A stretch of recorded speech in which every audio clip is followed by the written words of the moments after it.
when I say, hey, you get the last one now. This whole speech is about psychedelics. Nice. And when I say psychedelics, I'm specifically referring to psilocybin, which is the active compound in mushrooms, and LSD, acid. Oh, that doesn't work at all. No, never mind. You can see it? You can No, see I'm on this. You definitely can't see that. Yeah, no other extra markers. All right, well, it's about it. No, that's okay. I like to use the board for dramatic effect, but it's not going to happen. No, we're good. That might come in handy. So anyways, ready? Timer? Yeah. Cool. All right, I want you guys to forget everything that you think you know about psychedelics. The truth is, right now psychedelics are emerging from a decades-long dark age and experiencing a modern renaissance, both culturally and scientifically. Ladies, gentlemen, Mr. Toastmaster, today I'm going to take you on a journey.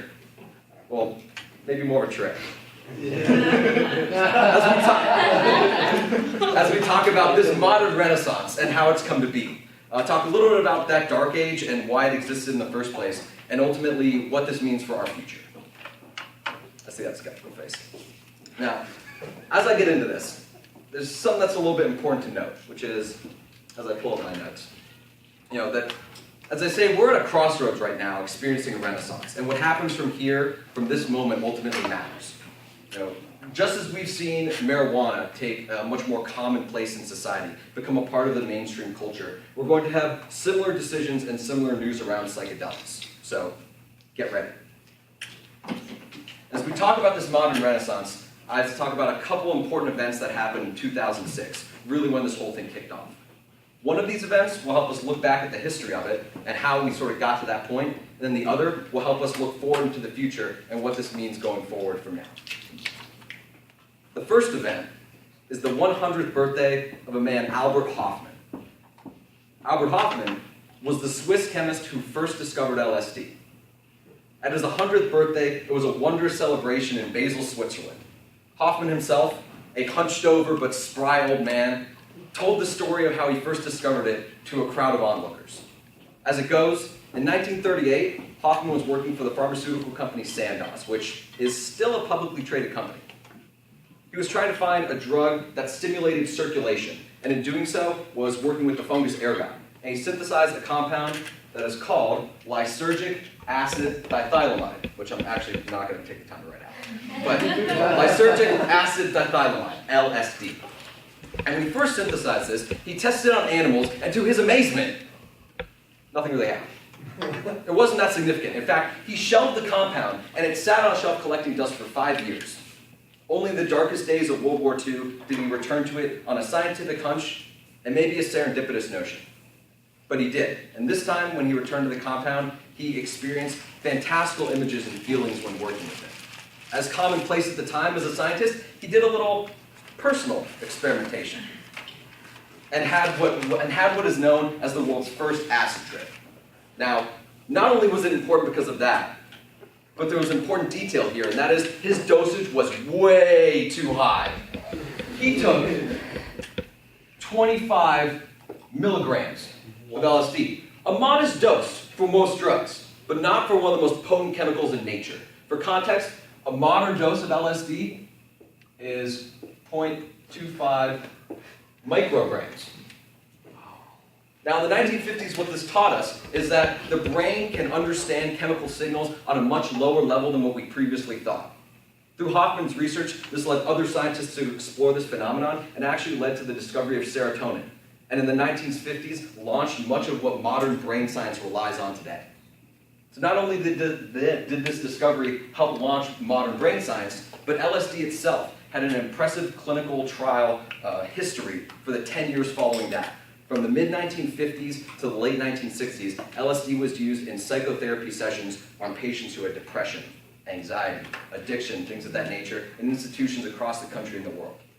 One notable event in Saskatchewan found that alcoholics who had one guided session with LSD, 80% of them 6 months later did not feel the urge to drink. I mean, tell me a drug that has that kind of success rate on something like addiction or anxiety of anything of that nature.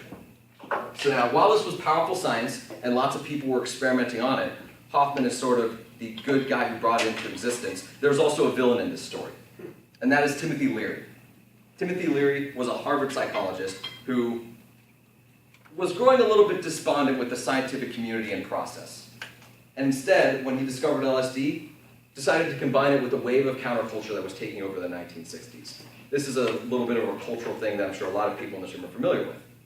Now, in combining LSD with this counterculture movement, it ramped up into a chemical explosion that ultimately resolved into sensationalist headlines, a moral panic, and then led Richard Nixon to inciting the prohibition of it in the late 1960s. And thus, our dark age begins. It was that way for decades, until again we return back to 2006, where our second notable event happened. The second notable event is Roland Griffiths of Johns Hopkins University published the study, and this is kind of a mouthful. Psilocybin can occasion mystical type experiences having substantial and sustained personal meaning and spiritual significance. For those who have no idea what I just said. This was groundbreaking in a lot of ways. First, it was the first double-blind, placebo-controlled study that had happened in more than 4 decades. Second, it was done on what scientists term healthy normals. So it wasn't an experimentation with psychedelics to cure sick people, it was done on healthy people, simply to explore the spiritual significance of what these compounds could hold. It was also important because Roland Griffiths himself was not the person you'd expect to be exploring psychedelics. Roland Griffiths' background was in behavioralist science. He built his name on understanding coffee and caffeine and its relation to ourselves. He, over 20 years, published countless papers that led our understanding of coffee to change from a food to more of a drug, an understanding that a lot of us now have today as we sip 2, 3, 4 cups of coffee here in this office. Now, when Roland Griffiths got into this field, he brought a legitimacy to it that was previously unknown. And after he published this study, what it meant to say was only that we could occasion spiritual events. That reliably, if you took this substance, you would have a type of spiritual, personal event of significance. And once you prove that, it sets the groundwork for all future studies to rely on. In the same way you set a legal precedence, this set a scientific precedence. It also caught praise from unexpected sources. Former drug abuse experts, people who were leading the war on drugs in the Bush administration, all came out to praise the potential of this substance for conditions I mentioned before. Depression, anxiety, addiction, things of that nature.